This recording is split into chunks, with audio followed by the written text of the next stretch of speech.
السلام علیکم دوستوں، آج ہم بات کرنے والے ہیں ایک اللہ والے کا عجیب واقعے کے بارے میں۔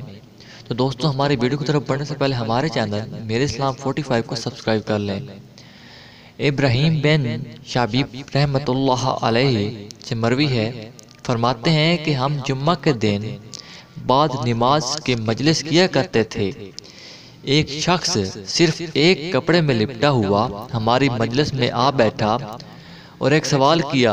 ہم لوگ مجلس کے براہ راست ہونے تک مسائل فقہیہ میں گفتگو کرتے رہے۔ پھر وہ شخص دوسرے جمعہ کو آیا، ہم نے اسے جواب دیا اور اس کا مقام اور اس کی حالت دریافت کی۔ اس نے اپنا پتہ بتایا، پھر ہم نے اس کو کنیت پوچھی۔ اس نے کہا ابو عبداللہ۔ ہم اس کی ہم نشینی سے بہت خوش ہوئے۔ ایک مدت تک وہ ہمارے پاس اسی طرح آتا جاتا رہا، پھر اس کا آنا موقوف ہو گیا، مثلاً کہ اس کا آنا بند ہو گیا۔ ایک بار ہم اس کی ملاقات کے ارادے سے اس کی بستی میں گئے اور اس کے بارے میں دریافت کیا۔ لوگوں نے کہا وہ ابو عبداللہ زیاد ہے، اسی وقت شکار کو گئے ہیں، ابھی آتے ہی ہوں گے۔ ہم انتظار میں بیٹھے تھے کہ وہ سامنے سے آئے اور حال یہ تھا کہ ایک ٹکڑے کپڑے، ایک لنگی اور ایک ٹکڑے کی چادر بنائے ہوئے تھے، ہاتھ میں کئی پرندے زندہ اور کئی پرندے ذبح کیے ہوئے۔ ہمیں دیکھ کر مسکرائے۔ ہم نے کہا آپ ہماری مجلس کی رونق افزائی کیا کرتے تھے، اب کیا ہو گیا جو بالکل ترک کر دیا؟ کہا کیا سچ کہہ دوں، میرا ایک ہمسایہ تھا، اس کے کپڑے لے کر اور پہن کر تمہارے پاس آتا تھا، اب وہ شخص سفر کو گیا ہے۔ پھر کہا تم میرے گھر چل کر رزق اللہ تناول کرو گے۔ ہم ان کے مکان پر پہنچ گئے اور بیٹھ گئے اور اپنی بیوی کو ذبح کیے ہوئے پرندے پکانے کے لیے سپرد کیے اور زندہ کو لے کر بازار گئے اور انہیں بیچ کر روٹیاں خرید لائے۔ اتنی دیر میں بیوی نے سالن تیار کر رکھا تھا۔ ہم کھانا کھا کر چلے تو آپس میں گفتگو ہونے لگی۔ ہم نے اس شخص کی ناداری اور فقیری کی حالت اور نیک بختی اور صلاح کی کیفیت دیکھی، اور تم میں قدرت بھی ہے، اس کی اتنی مدد کرو جس سے وہ اپنی حالت سنبھال سکے۔ تمہیں ایسا کرنا چاہیے کہ کچھ چندہ جمع کر کے اس کی امداد کرو جس سے وہ اپنی حاجت پوری کر سکے۔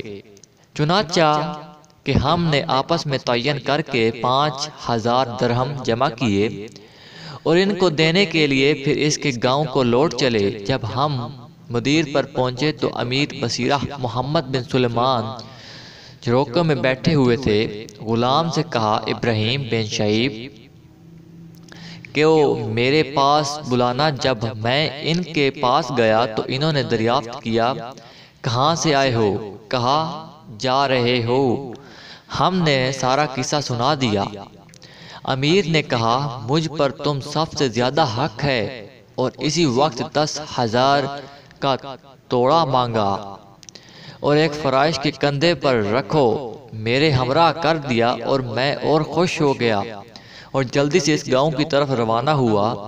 ان کے دروازے پر پہنچ کر سلام کیا، وہ جواب دیتے ہوئے باہر نکلے۔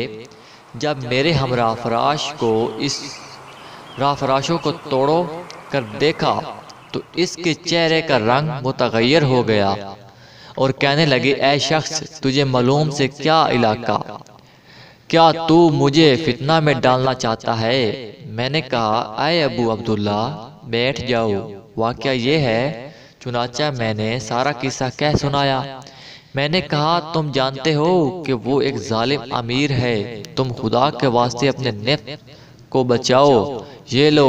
یہ سن کر ان کا غصہ اور تیز ہو گیا۔ اسی وقت گھر میں جا کر دروازہ بند کر لیا۔ میں نا امید ہو کر امیر کے پاس لوٹ آیا اور بغیر سچ کہنے کے کوئی چارہ نہ تھا اور واقعہ بیان کر سنایا۔ یہ شخص خارجی معلوم ہوتا ہے، اور غلام سے کہا تلوار لے آؤ۔ جب وہ لے آیا تو میرے پاس کر دیا اور کہا ان کے ساتھ جا کر اس کا سر کاٹ لاؤ۔ میں نے کہا خدا امیر کو سلامت رکھے، اس شخص کے معاملے میں خدا سے ڈرو، ہم نے اس کو دیکھا ہے، وہ خارجی نہیں ہے، میں انہیں کو تمہارے پاس بلاتا ہوں۔ روائی کہتے ہیں میرا مقصد ان کو اس سے بچانا تھا۔ اس پر امیر کو اطمینان ہوا اور میں نے روانہ ہو کر اس کے دروازے پر پہنچا اور سلام کیا تو ان کی بیوی کو روتا ہوا پایا، کہنے لگی کچھ خبر بھی ہے تمہارے ابو عبداللہ کا کیا قصہ ہوا؟ میں نے کہا ان کا کیا حال ہے؟ کہاں انہوں نے گھر میں آ کر جو کچھ ان کے پاس تھا وہ رکھ دیا اور وضو کر کے نماز پڑھی، اور میں نے انہیں یہ دعا کرتے سنا کہ اے اللہ مجھے اپنے پاس بلا لے اور فتنہ میں نہ ڈال۔ یہ کہتے ہوئے لمحے لیٹ ہو گئے۔ میں ان کے پاس پہنچی تو ان کا انتقال ہو چکا تھا اور یہ ان کی لاش موجود ہے۔ میں نے کہا اے بیوی یہ ہمارا بہت ہی بڑا قصہ ہے، بس اب اس کا ذکر ہی نہ کرو۔ یہ کہہ کر ویسے ہی لوٹ کر میں امیر کے پاس آیا اور سارا حال میں نے اسے بیان کیا۔ امیر نے کہا میں اس شخص کی نماز پڑھاؤں گا۔